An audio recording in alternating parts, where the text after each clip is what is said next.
Hello everyone! So today we're gonna see together how to tokenize an asset. Let's first click in Tools, Digital Assets, and then go directly to the Tokenize asset. Again, I just have to choose my blockchain. Either it's for testing, I'll use Sandbox, or I'm working with real coins and then it's made public. This time it's gonna be Sandbox.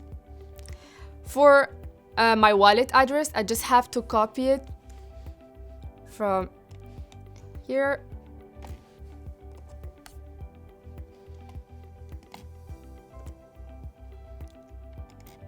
For my asset name, let's use Zineb token.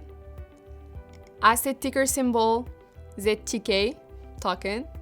Asset value, which is the native coin of Circular, Circs. Let's put 1.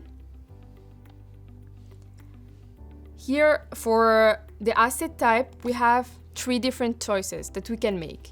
Cryptocurrency, non-fungible token, and real-world asset. We're gonna keep the first one, which is cryptocurrency.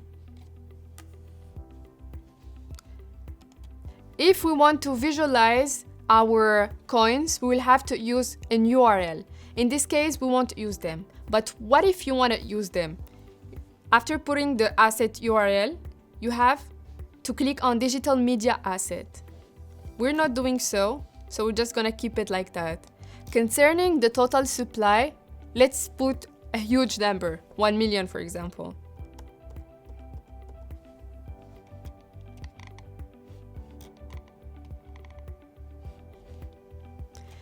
And here I have to paste my private key. So I go again to get it.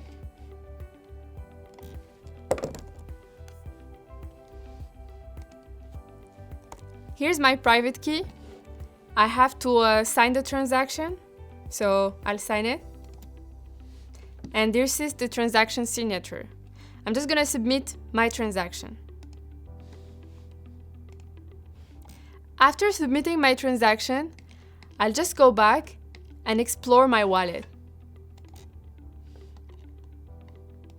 I'll put again the link that I used, the blockchain, Sandbox, and my wallet address that I previously used. And the only thing I have to do is to refresh. And as you can see, you can clearly see Zineb token, 1 million. Thank you for watching, and if you have any questions or comments, please leave them below. We will make sure all your questions will be answered.